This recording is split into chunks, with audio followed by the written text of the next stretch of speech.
C'est une histoire qui a été rapportée hier par une chroniqueur du journal La Tribune à Sherbrooke. Une histoire assez particulière. C'est dans une garderie qu'on découvre qu'un enfant, une petite fille de 2 ans, a subi une excision au Canada. Elle vient pas d'émigrer la semaine passée. Elle a subi une excision au Canada. C'est pourquoi on se serait attendu à une intervention de la DPJ.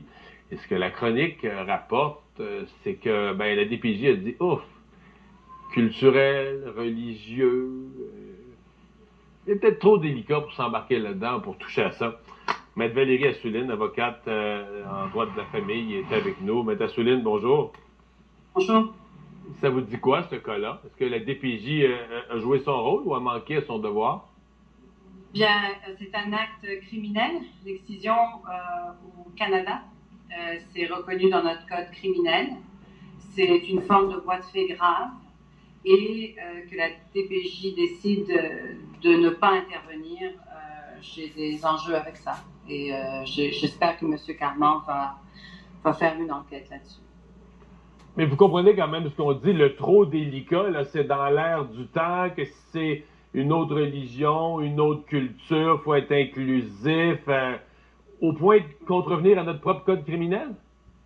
Au point d'avoir un enfant qui a une partie de son anatomie qui est retirée et on fait rien.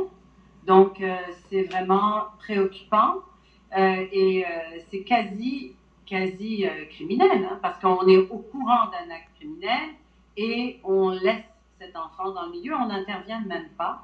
Donc, il y a vraiment des enjeux, en fait. Ouais. Ce que ça nous dit aussi, puis il y a toutes sortes de choses qui circulent, c'est que ça existe, même chez nous au Canada, dans des réseaux souterrains religieux. On entend même des histoires que ce serait offert dans certains cas, même à l'accouchement, là, des sages-femmes complices. On ne sait pas ce qui est vrai ou pas, mais on a l'impression qu'il y a comme un réseau souterrain. Est-ce que ça, c'est pas pour la DPJ en soi, objet au moins d'enquête, minimum de vigilance?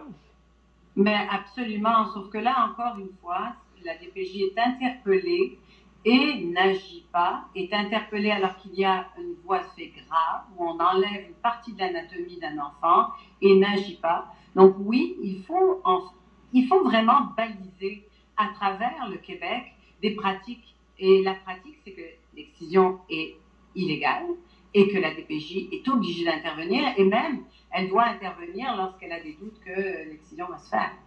Est-ce qu'il y a déjà eu des condamnations au Canada aux criminels pour excision? On sait que c'est inscrit depuis une vingtaine d'années, un peu plus dans le code criminel. Est-ce qu'il y a une jurisprudence là-dessus?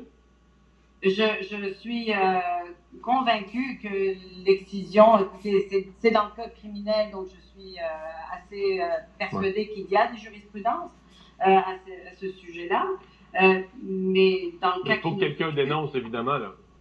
Exact, mais dans le cas qui nous occupe, il y a dénonciation et on décide on ferme les yeux parce que ça peut nous affecter, il y a peut-être politically correct là. Donc, non, quand il s'agit d'enfants, lorsqu'il s'agit du bien-être, la sécurité d'un enfant, il n'y a rien qui doit venir en compte et ça doit être la priorité, c'est les enfants d'abord. Maître Assouline, merci beaucoup d'avoir été avec nous. Merci à vous.